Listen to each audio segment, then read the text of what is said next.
여름이 지나고 가을이 되면서 이 환절기에 감기가 많이 우리에게 찾아옵니다. 여러분 감기 안 걸리고 건강하게 잘 이 환절기 지내시길 우리 주님의 이름으로 축복합니다. 예. 제가 지금 목이 약간 조금 간질간질해요. 오늘 병원 가서 약도 받아왔는데요. 기침을 조금 하더라도 양해해 주시기를 부탁을 드립니다. 자, 철로 역정 이야기를 우리가 쭉 하고 있는데요. 책에 있는 내용을 이렇게 조금씩 같이 읽으면서 우리 이야기를 하고 있습니다. 근데 책의 내용을 사실 다 읽을 수는 없어요. 그렇기 때문에 우리가 읽는 그 부분은 사실 이렇게 조금 이게 토막이기 때문에요. 여러분들이 가능하면 이 책을 한번 꼭 이렇게 읽어보시면 훨씬 더 이해도 쉽고 또 은혜도 되리라 생각을 합니다. 여러분 네펜시스라고 하는 식물이 있어요. 이 네펜시스 우리 말로는 벌레잡이 통풀 이렇게 되어 있습니다. 이 사진은 제가 찍은 거예요. 저번에 어떤 식물원을 갔더니 거기에 이게 있더라고요. 그래서 이렇게 사진을 찍었는데 정말 신기하게 생겼어요. 이 네펜시스의 원래 이름이요 먼키스 컵 이렇게 되어 있답니다. 원숭이 컵이라는. 그래서 사람들이 이 식물이 어떤 식물인지를 몰랐을 때는 원숭이의 전용 컵이다 이렇게 생각을 했다는 거예요. 근데 이 네펜시스는 벌레를 잡아먹는 식충 식물입니다. 보통 식물은 다 뿌리로 영양분을 흡수해서 그렇게 살잖아요.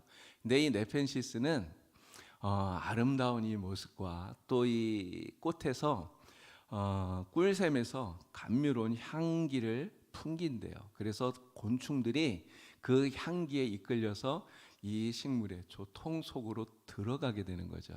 근데 곤충이 저 안에 들어가게 되면 딱 문을 닫아요. 그래서 도망치지 못하게 하는 거죠. 그리고 그 안에서 독한 소화액을 내뿜어서 이 곤충을 녹여버린답니다. 그렇게 해서 영양분을 얻는 것이죠. 이 곤충 입장에서는 그 아름다운 향기에 이 유혹에 빠져서 사실은 들어가면 안 되는 데를 들어간 거예요. 그래서 죽게 된 거죠. 철로 역정에도 보면 바로 이렇게 유혹하는 사람이 나옵니다. 바로 오늘 말씀의 주제인 세속현자라고 하는 사람이에요. 자, 이 세속현자가 어떤 식으로 크리스천을 유혹하는지를 우리 책에 있는 내용을 잠깐 읽어보도록 하겠습니다. 한편 크리스천은 홀로 외로이 걸어가다가 저쪽 멀리에서 한 사람이 들판을 가로질러 자기에게 오는 것을 보았다. 그 신사의 이름은 세속현자였다. 내가 도움이 될 만한 이야기를 하나 해드릴 테니 들어보시겠소? 네, 물론입니다. 좋은 이야기라면 듣고 싶습니다. 당신이 어서 빨리 짐을 벗어버릴 수 있도록 가르쳐드리겠소. 짐을 벗지 않고서는 결코 마음의 안정을 얻을 수 없을 뿐 아니라 하나님이 당신에게 주신 축복의 은혜도 맛볼 수 없기 때문이요. 내가 얻으려는 것은 이 무거운 짐을 벗어던지고 평안함을 얻는 것입니다. 그런데 그 짐 하나 벗으려고 왜 이렇게 많은 위험과 고통스러운 길을 택한 것입니까? 위험을 무릅쓰지 않고도 당신이 원하는 것을 얻을 수 있습니다. 그 방법은 대단히 쉽답니다. 뿐만 아니라 그러한 위험이나 고통 대신 당신은 안전과 우정, 만족을 충분히 맛볼 수 있게 될 겁니다. 자, 이 세속현자를 만나게 되는 그 장면이 어디냐면 우리가 지난 시간에 그 절망의 수렁을 이야기했잖아요. 이 절망의 수렁에서 빠져나온 직후에 이 세속현자를 만나는 거예요. 그 절망의 수렁에서 얼마나 고생을 했습니까? 거기에 빠져서 거기서 나오려고 막 가진 애를 쓰면서 이 크리스천은 정말 몸이 만신창이가 될 정도로 정말 지치고 피곤하고 그리고 그 수렁에 빠졌었기 때문에 온 몸이 몰골이 정말 말이 아닌 이런 상태가 된 거죠. 근데 그런 상태에서 이 세속현자를 만난 거예요. 근데 그림에서도 보시면 이 세속현자의 모습은 크리스천과 완전히 달라요. 우선 옷부터 다릅니다. 옷이 굉장히 화려하고 아주 부유한 사람인 것처럼 보여요. 그리고 굉장히 지혜롭고 또 무언가 이렇게 좀 가지고 있는 사람처럼 보여집니다. 성공한 사람처럼 보여요. 여러분, 사람이들은 거의 대부분 그런 것 같아요. 이렇게 외모에서 풍기는 그런 거 있지 않습니까? 근데 이 사람이 굉장히 이렇게 지적이고 굉장히 부유하고 무언가 가지고 있는 것처럼 느껴지면, 근데 상대적으로 내가 굉장히 좀 볼품없다 이렇게 느껴지면 그 사람이 하는 말이 마치 진리인 것처럼 이렇게 받아들이기가 쉽다는 것이죠. 우리는 자꾸만 이렇게 외모를 다른 사람과 비교하면서 내가 가진 것, 나의 그런 모습들, 이런 것들을 비교하면서 세상 사람들을 부러워하고 또 그들의 말을 듣기도 하고 그렇게 합니다. 근데 사실 그렇게 할 이유가 전혀 없다라고 하는 거죠.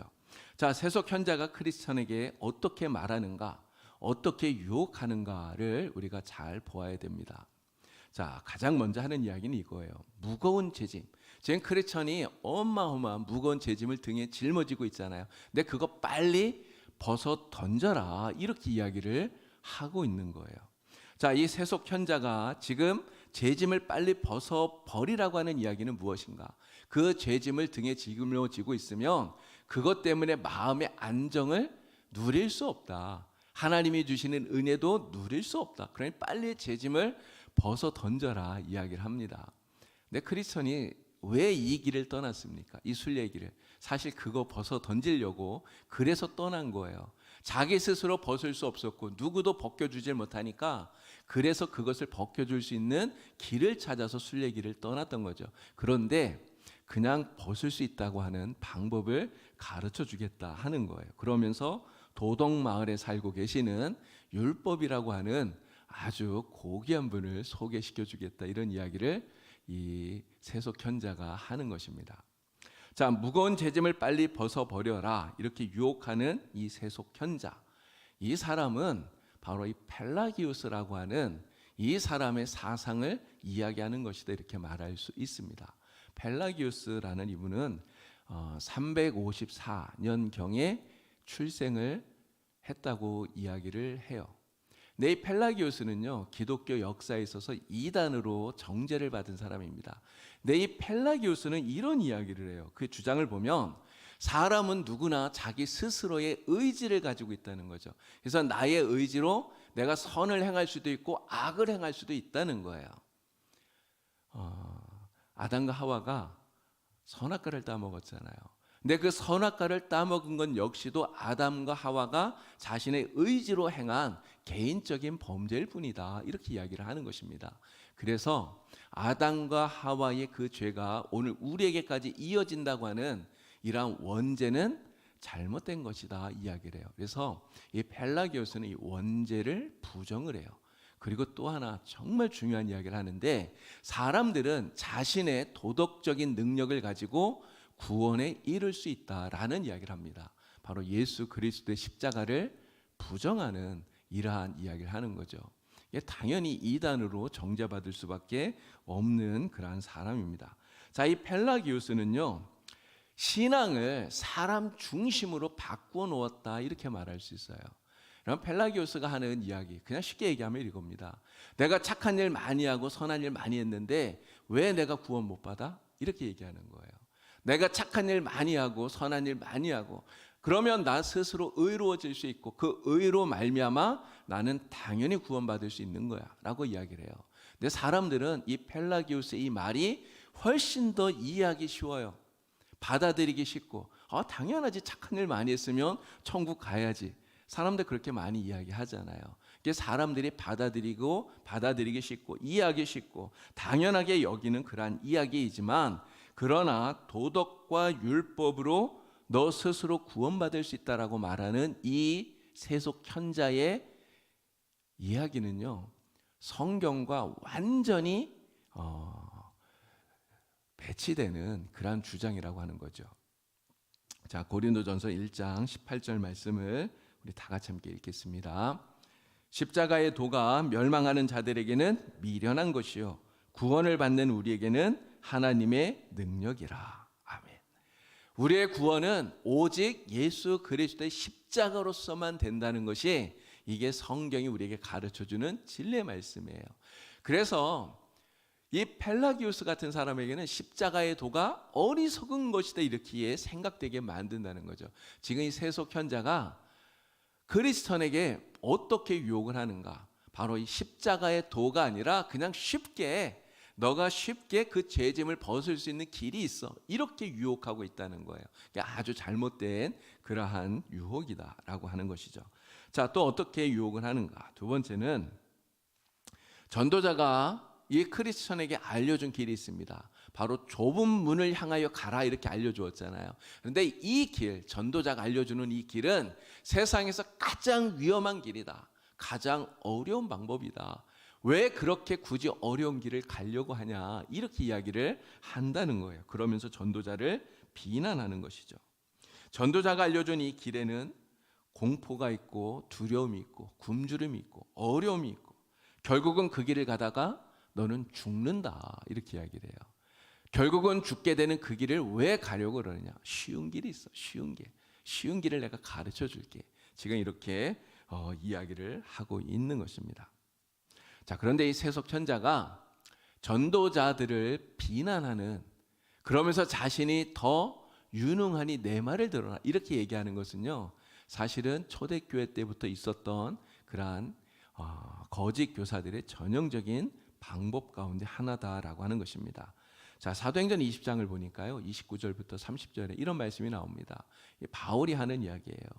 내가 떠난 후에 사나운 이리가, 여기서 말하는 사나운 이리는 거짓 교사들을 이야기하는 것입니다. 그들이 여러분에게 들어와서 그 양떼를 아끼지 아니하며 또한 여러분 중에서도 제자들을 끌어 자기를 따르게 하려고 어그러진 말을 하는 사람들이 일어날 줄 내가 아노라 이야기해요. 이 어그러진 말을 하는 사람들 바로 거짓 교사들이에요. 이 거짓 교사들이 초대교회 안에 들어와서 바울을 비난하죠. 바울을 비난하고 바울을 잘못된 그는 사도가 아니야 막 이러면서 이야기를 하는 거예요. 그러면서 자신들이 옳다고 주장을 하죠. 그러나 거짓 교사는 성도들을 옳은 길에서 벗어나게 하는 사람입니다. 그래서 천성을 향해 걸어가는 이 순례의 길에서 결국은 탈선하게 만드는, 여러분 탈선하면 결국 어떻게 됩니까? 우리가 목표로 하는 천성에 들어가지 못하는 거예요. 천성에 들어가지 못하게 만드는 자들이 바로 이러한 거짓 교사들이다라고 하는 것이죠. 여러분 지금도 보면 목회자를 비난하는 사람들이 가끔씩 있어요. 근데 저는 그런 생각이 좀 들더라고요. 물론 목회자가 잘못했을 때, 목회자가 어떠한 잘못을 정말 했다면 당연히 비난을 받는 게 당연하다 이런 생각이 들어요. 그런데 그런 게 아니라면 여러분 어떤 경우라도 목회자를 비난하는데 여러분들이 같이 동조하지 마시기를 바랍니다. 목회자를 비난하는 게 결코 우리에게 영적으로 유익하거나 도움이 되질 않기 때문에 그런 것이죠. 자, 세속현자가 어떻게 또 유혹을 하는가? 세 번째는요, 성경을 읽고 죄짐을 지게 된 거, 이거 쓸데없는 걱정이다 이렇게 이야기를 하는 거예요. 자, 전도자를 비난하는 이 세속현자가 크리스천에게 묻습니다. 아니 당신은 어떻게 그러면 죄짐을 지고 있다는 것을 알게 된 것입니까? 물었어요. 그랬더니 크리스천이 얘기하죠. 내가 성경을 읽고 보니까 이거 알게 되었습니다 이야기를 해요. 그랬더니 이야기하는 거예요. 이 죄 때문에 괴로워하는 크리스찬을 어리석은 사람으로 취급하는 거예요. 그리고 그러한 걱정은 다 쓸데없는 걱정이라고 이야기합니다. 그러면서 이 크리스천에게 일어난 이 죄를 깨닫게 하는 성령의 역사, 이런 거 다 무시하라 이야기해요. 굳이 죄 때문에 인생을 힘들게 살 필요 없다. 그 죄 이런 거 생각하면서 그것 때문에 우리 인생을 고달프게 살 필요 없다. 그렇게 이야기를 하는 거예요. 여러분 이 세속현자의 이러한 가르침은 바로 죄를 가볍게 여기게 만드는 것입니다. 죄를 가볍게 여기게 만들어요. 네, 여러분 죄를 가볍게 여기면 그러면 그리스도의 십자가 역시 가볍게 생각하게 됩니다. 나의 죄가 별거 아니라고 생각하는 사람, 내가 죄를 지었지만 이거 뭐 별거 아니야 이렇게 생각되는, 죄를 가볍게 생각하는 사람은요, 사실 예수님의 십자가가 별로 중요하게 여겨지지를 않는 거예요. 그래서 죄를 가볍게 여기는 이러한 세속현자의 충고, 이것은 절대로 물리쳐야 되는 잘못된 충고다라고 하는 것입니다. 자, 세속현자는 또 어떻게 유혹을 하는가? 자, 한 가지 더 말씀을 드리면 세상의 부귀영화 다 누리면서도 종교생활 같이 잘 할 수 있다, 이런 이야기를 하는 거예요. 세속현자가 이 크리스천을 만나서 얘기하면서 너가 원래 살던 그 멸망의 도시로 너 다시 돌아가라, 이런 이야기는 하지 않습니다. 거기로 가지 말고 어려움 당하지 않고 네가 원하는 것을 얻을 수 있는 방법을, 내가 더 쉽게 얻을 수 있는 방법을 가르쳐 주겠다 얘기를 해요. 근데 이 크리스천에게 세속현자가 가르쳐 주겠다고 하는 그 방법은 바로 그가 이야기하는 이 도덕마을, 여기에 가서 사는 거예요. 도덕마을에 가서 사는 거예요. 자, 거기 가서 살면 죄 때문에 구질구질하게 그렇게 살 필요 없다라고 하는 것이죠. 세상 재미도 보지 못하면서 죄 때문에 구질구질하게 살 필요 없다라고 하는 거예요. 세상의 부귀와 영화와 명예와 이 모든 것들을 다 누리면서, 그러면서도 얼마든지 종교 생활을 할 수 있다. 내가 이 방법 가르쳐 줄게, 이렇게 이야기를 하는 것이죠. 재물과 하나님 두 가지를 다 얻을 수 있다라고 말하는 이 세속현자의 가르침, 정말 이것은 굉장히 잘못된 것이죠. 세속현자는 이렇게 얘기합니다. 내 아내와 자식들도 다 데리고 이 도덕마을로 가서 거기서 행복하게 살아라, 이야기를 해요. 그래서 이 크리스천은 이 세속현자의 그러한 유혹에 빠져서 이 도덕마을로 찾아가게 되는 것이죠. 자, 그런데 이 세상에서 부자로 살면서 행복하게 살고, 그리고 내가 죽으면 천국 가면 좋겠다, 이런 생각들을 우리도 하지만, 그러나 이러한 생각이 사실은 바르지 못하다라고 하는 것을 우리는 잘 압니다. 왜 그러냐면 예수님께서 우리에게 이미 말씀하셨거든요. 자, 누가복음 16장 말씀을 보겠습니다. 16장 13절 말씀. 혹 이를 중히 여기고 저를 경히 여길 것임이니라. 너희는 하나님과 재물을 겸하여 섬길 수 없느니라. 아멘. 진짜 그런 생각 좀 들지 않습니까? 세상 살 때도 부자로 좀 살면서 그냥 죽으면 또 천국도 가고, 그러면 진짜 좋겠다, 이런 생각들을 우리도 많이 하죠. 근데 예수님께서 분명히 말씀하셔요. 재물과 하나님 두 가지를 우리가 다 얻으면 좋지만, 그러나 두 가지를 다 쫓아갈 때 결국은 하나도 못 얻는다. 이게 주님의 말씀이에요. 근데 지금 세속현자는 뭐라고 말합니까? 재물도 얻을 수 있고 하나님도 얻을 수 있고 두 가지를 다 얻을 수 있어. 내가 그거를 가르쳐 줄게, 이 이야기 하는 거예요. 이 세속현자의 가르침은 결국은 두 가지 다 잃게 만드는 그런 마귀의 유혹이다라고 하는 것을 우리는 잘 깨달아야 됩니다. 자, 이 세속현자의 가르침은요, 결국은 다른 복음이라고 하는 거예요. 다른 복음. 자, 갈라디아서 1장 7절 8절 말씀입니다. 같이 읽겠습니다. 다른 복음은 없나니 다만 어떤 사람들이 너희를 교란하여 그리스도의 복음을 변하게 하려 함이라. 그러나 우리나 혹은 하늘로부터 온 천사라도 우리가 너희에게 전한 복음 외에 다른 복음을 전하면 저주를 받을지어다. 아멘. 여기서 말하는 다른 복음이라는 게 무엇입니까? 다른 복음. 그럼 복음은 하나님께서 예수님을 통해 우리에게 주신 거예요. 이것만이 복음이에요. 하나님께서 예수 그리스도를 통해 우리에게 주신 것, 예수 그리스도를 통해서 사도 바울이 받아서 우리에게 전해준 이것만이 복음이라고 하는 거죠. 그런데 그 복음 외에 다른 복음, 다른 것들을 이야기를 하면 천사가 그 이야기를 해도 하나님의 저주가 있을 것이다 이야기를 해요. 정말 천사처럼 아름답게 막 이야기를 해도 예수님께서 우리에게 전해주신 그 복음이 아닌 다른 것을 이야기하면 그것은 하나님의 저주를 받을 일이다 이야기를 하고 있는 것입니다. 성경과 다른 복음을 전한다. 우리는 절대로 그 복음을 받아들이면 안 되는 것이죠. 내 이 세속현자가 말하는 복음이 바로 다른 복음이에요. 예수 그리스도 십자가 외에 다른 길이 있다, 더 편한 길이 있다 이야기하는 이 복음, 이건 잘못된 것이죠. 자, 그러면요, 이 크리스천이 이 세속현자의 이러한 유혹을 들었을 때, 이 이야기를 들었을 때 그럼 어떻게 했어야 됐을까요? 가장 먼저는 그 말을 들었을 때 지금 이 성경을 들고 있잖아요. 크리스천은 손에 성경을 들고 지금 이 술 얘기를 가고 있거든요. 성경을 펼쳐서 지금 세속현자가 하는 그 이야기가 정말 성경적인가를 확인했어야 된다는 거예요. 하나님의 말씀이 이것을 입증하고 있는가를 확인해 보아야 된다는 것이죠. 그리고 하나님께 기도해야 됩니다. 영적인 분별력을 주셔서 이 사람의 말이 옳은지 내가 분별할 수 있게 해달라고 기도했어야 되는 거죠.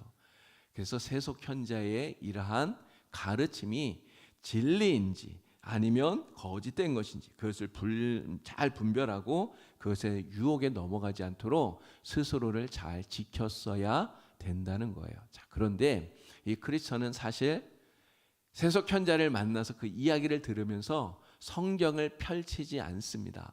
성경을 읽어보지 않았어요. 또 기도도 하지 않아요. 그냥 세속현자가 하는 말에 귀를 쫑긋하고 다 듣는 거예요. 그 이야기 듣다가 보니까 진짜 그런가? 정말 그럴 수 있겠네. 이런 생각이 들어서 그의 말을 따라가게 되었다라고 하는 거죠.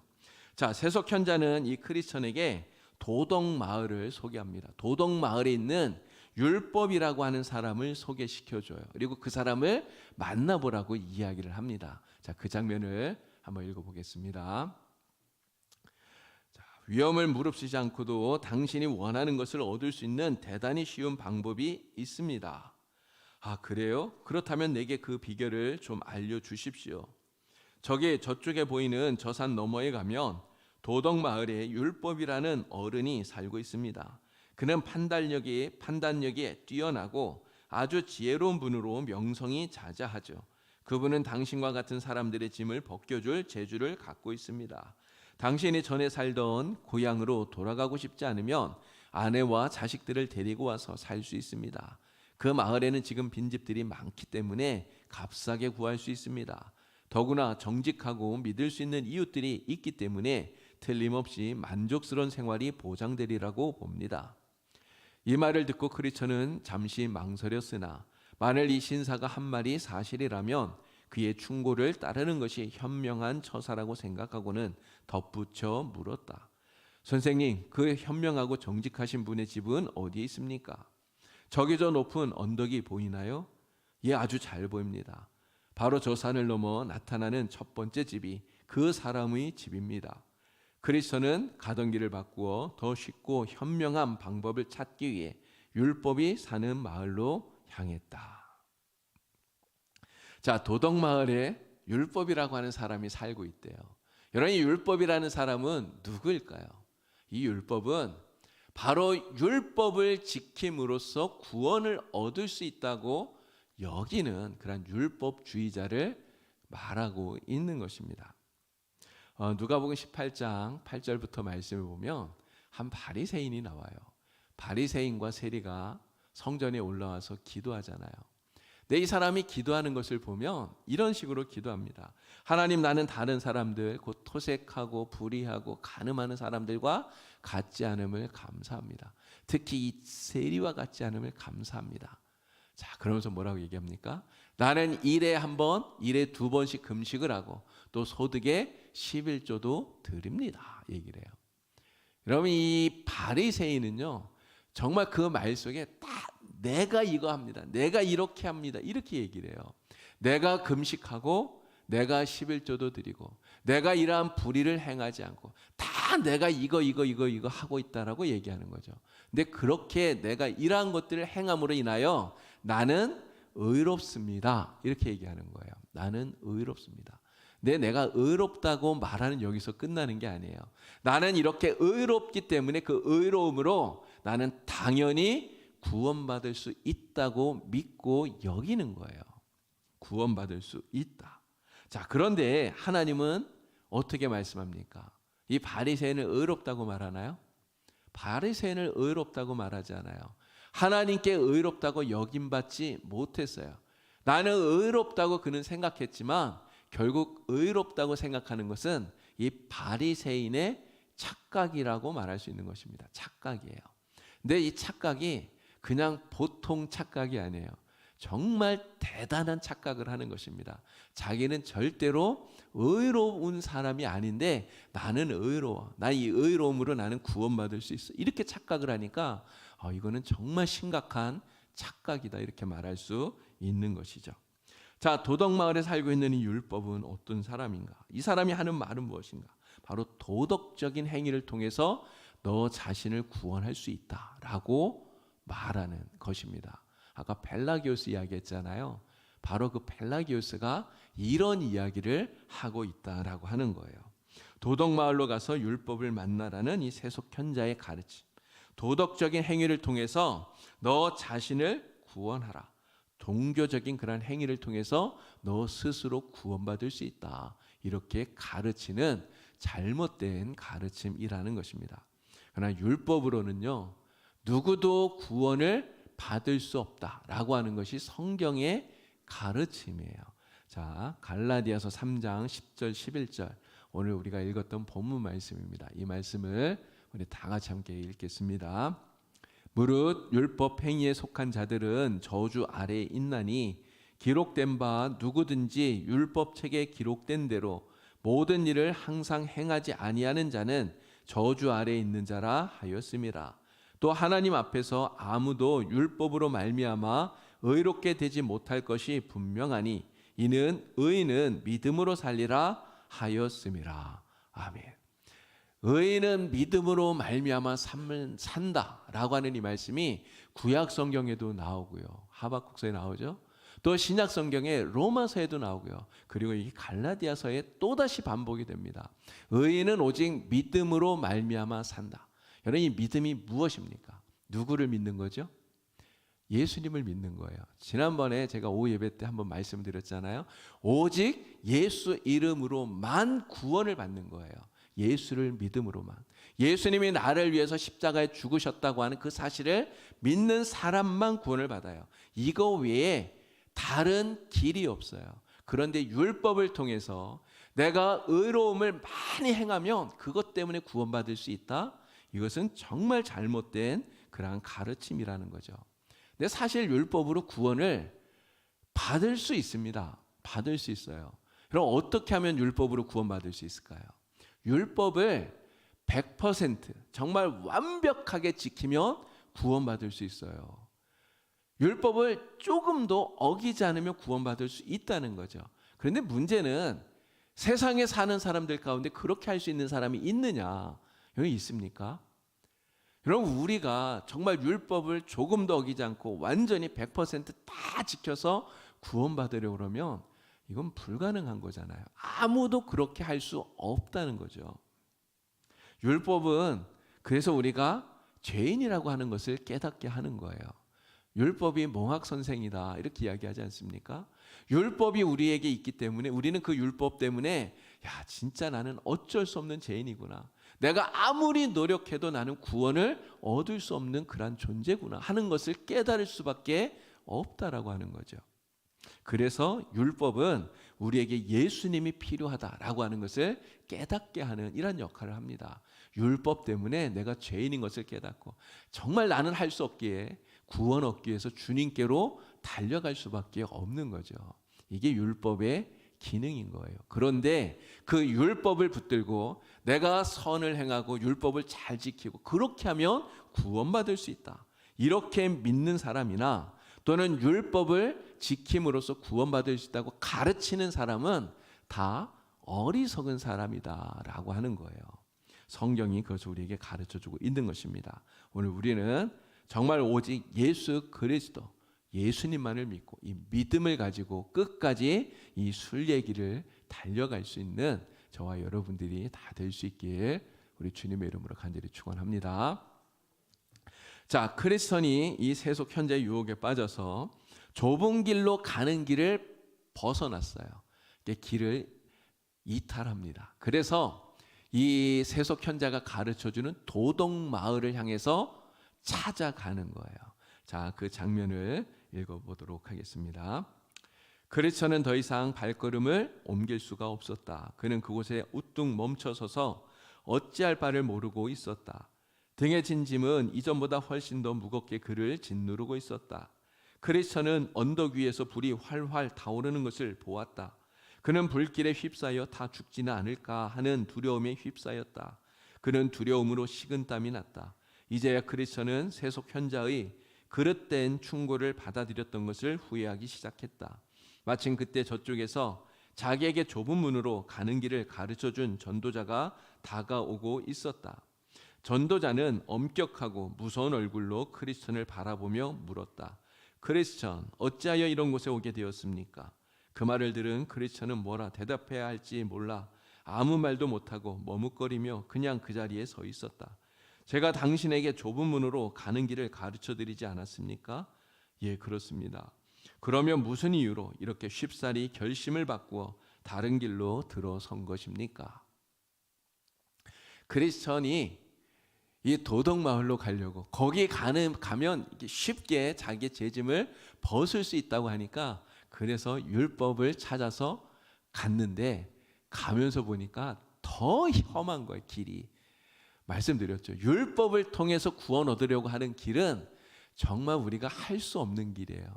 이게 갈 수 없는 그러한 길을 지금 가고 있었던 거예요. 여기 가다가 보면 자기가 죽을 것만 같았던 거예요. 그래서 크리스천이 더 이상 가지 못하고 막 거기서 두려움을 벌벌 떠는데 누구를 만납니까? 전도자를 만나요. 바로 전도자, 크리스천을 만나서 좁은 문을 향해서 가라고 알려줬던 그 전도자를 다시금 만나게 되는 거예요. 자, 그런데 이번에 만난 전도자의 표정이 어떻습니까? 엄격한 얼굴로, 표정으로 그에게 이야기한다 그러죠. 바로 이 크리스천의 죄를 책망하는 거예요. 죄를 지적하고 책망하고 있는 것입니다. 여러분, 전도자가 왜 크리스천의 죄를 지적하고 책망할까요? 이 죄라고 하는 것은요, 그냥 간과해버리면 안 되기 때문에 그런 거예요. 죄를 그냥 쉽게 그냥 생각하고 이렇게 넘어가 버리면 그러면 크리스찬이 어떻게 되겠습니까? 자신이 범한 그러한 죄가 이거 별거 아니구나 이렇게 생각을 하고 나중에 또다시 똑같은 죄를 다시금 범할 수 있게 되잖아요. 그래서 그렇게 되지 않도록 죄를 지적하고 죄를 깨닫게 하고 그래서 회개하고 돌이켜서 돌아오게 하는 거예요. 이것이 이 전도자의 아주 중요한 사명 가운데 하나라고 하는 것입니다. 자, 그런데 이 전도자가 크리스천의 죄를 지적하는데요. 이 천리역정을 쭉 읽어보면 성경 말씀을 쭉 읽으면서 그 말씀을 통해서 그 죄를 지적을 해요. 여러분, 왜 성경 말씀을 통해서 죄를 지적할까요? 하나님의 말씀에 권위가 있기 때문에 그런 것입니다. 그냥 내 생각, 내 말로 너 잘못했어, 너 잘못한 거야 막 이렇게 이야기하는 게 아니라 하나님의 말씀을 통해서 죄를 지적할 때 크리스천이 정말 자신의 잘못을 깨닫고 진짜 내가 큰 죄를 범했구나 그렇게 느끼게 되었다라고 하는 것이죠. 내 자신의 죄가 크다라고 하는 것을 크리스천이 깨닫고 나니까요, 마음속에 근심이 생겼어요. 지금 좁은 길을 향해서 가던 길에서 벗어났잖아요. 내가 길에서 벗어났는데 다시 이 길을 제대로 갈 수 있을까? 이런 근심이 생겨난 거예요. 그리고 아직 좁은 문에 들어가질 못했거든요.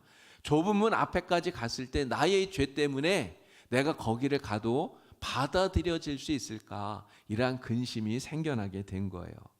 자, 그런데 이 근심, 하나님의 말씀으로 말미암아서 자신의 죄를 깨닫고 회개에 이르게 하는 이러한 근심은 사실 우리에게 아주 유익한 것입니다. 성경은 이 근심을 하나님의 뜻대로 하는 근심이다 이렇게 이야기를 해요. 우리의 영혼을 살리는 근심이기 때문에 그런 거예요. 자, 전도자는 이렇게 죄를 책망하고 또 그 죄를 지적하고 그래서 크리스천이 자신의 죄 때문에 근심하게 이르게 했습니다. 근데 여기서 딱 끝나지 않아요. 여기서 끝나면 사실 안 되는 거죠. 그 다음에 어떻게 합니까? 용서와 소망과 위로를 주고 있다라고 하는 거예요. 자, 크리스천의 죄를 책망하는 것으로 끝내지 않고요, 그에게 용서의 소망을 줍니다. 사람은 어떤 죄를 지었든지 하나님께 회개하고 돌아오면 다 용서함을 받을 수 있다 이야기를 합니다. 그러니 믿음을 저버리지 말고 믿음 있는 자가 되어서 진정으로 회개하는 자가 되어서 좁은 문을 향해서 걸어가라. 권면하고 위로해 주고 있는 거예요. 그리고 옆길로 빗나가지 않도록 주의하라. 그렇게 이야기하면서 빨리 이 순례길을 다시 떠나라. 그렇게 격려해 주고 있는 것을 우리가 보게 됩니다. 그래서 이 전도자의 이러한 책망 그리고 위로, 바로 이것이 이 크리스천이 이 순례길을 다시금 힘을 내서 이렇게 걸어갈 수 있는 그러한 큰 힘이 되게 되었다 하는 것이죠. 자, 이 크리스천은 절망의 수렁에서 바로 나오자마자 이 세속 현자를 만났어요. 이게 시험을 당하는 것이죠. 내 일한 시험 하나가 끝났는데 또 다른 시험이 바로 왔어요. 이게 우리 신앙생활은 바로 이러한 시험의 연속이구나 하는 것을 우리가 알 수가 있습니다. 내 시험은 언제까지 계속되느냐? 우리가 하나님 나라에 들어갈 때까지, 정말 천성에 들어가는 그날까지 이 시험이 멈추지 않고 계속해서 우리에게 있다는 거예요. 자, 그런데 우리가 그 시험을 잘 이겨내지 못하고 그 시험에서 실패할 때가 있습니다. 크리스천이 그 절망의 수렁에 빠져서 거기에서 허우적댔던 것처럼 오늘 우리도 그럴 수 있다라고 하는 것이죠. 그러나 우리가 그 시험에서, 하나의 시험에서 실패했다고 그것 때문에 너무 낙심하거나 주눅들 필요는 없습니다. 왜 그럴까요? 하나님의 은혜가 우리에게 계속되어지기 때문에 하나님의 은혜로 그 시험을 이겨내고, 그리고 또다시 닥쳐오는 시험이 있다면 그때는 또 믿음으로 다시 이기고 승리하고, 이렇게 하면 되기 때문에 그런 것이죠. 우리에게 필요한 것은 믿음입니다. 하나님을 믿는 믿음을 가지고 이 믿음을 잃어버리지 않고 정말 주님께서 가라고 하시는 이 순례길, 이 좁은 길을 따라서 끝까지 걸어가는, 이것이 오늘 우리에게 필요한 것이죠. 여기에서 만나는 시험들은 반드시 우리가 이겨내고 극복할 수 있어요. 자, 말씀을 한 구절 더 보도록 합니다. 고린도전서 10장 13절 말씀이에요. 우리 다 같이 말씀을 읽겠습니다.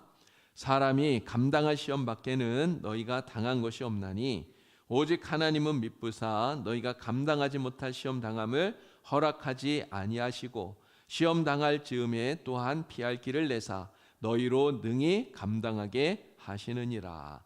아멘. 우리가 감당 못할 시험을 하나님이 주시는 것이 아니라 감당할 수 있는 시험을 주신다고 그러시고요. 또 우리가 시험 당할 때 피할 수 있는 길도 주시고 능히 감당할 수 있게 하나님이 도와주신다고 말씀하셔요.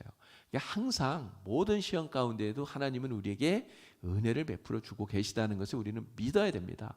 그래서 어떠한 시험이 오든지 그 시험 때문에 너무 낭망하지 마시고 정말 내가 이길 수 있도록 하나님 힘을 달라고 기도하면 반드시 하나님께서 이기게 하실 줄로 믿습니다. 이 믿음을 가지고 어떠한 시험이든지 잘 이겨내시고, 그래서 믿음으로 끝까지 이 순례의 길을 승리하며 걸어가시는 우리 모든 성도님들 되시길 우리 주님의 이름으로 간절히 축원합니다. 기도드리겠습니다. 하나님 아버지, 오늘 우리들이 믿음을 가지고 이 순례의 길을 걸어갈 수 있도록 인도하여 주시니 감사합니다. 이 순례의 길에서 만나는 어떠한 시험이든지 하나님의 도우심으로 또 하나님의 은혜로 다 이겨낼 수 있도록 하나님 도와주시옵소서. 그래서 끝까지 이 순례의 길을 잘 걸어가게 하여 주시고 믿음으로 하나님의 나라에 들어갈 수 있는 우리 모든 성도가 되게 하여 주시옵소서. 예수님의 이름으로 기도드리옵나이다. 아멘.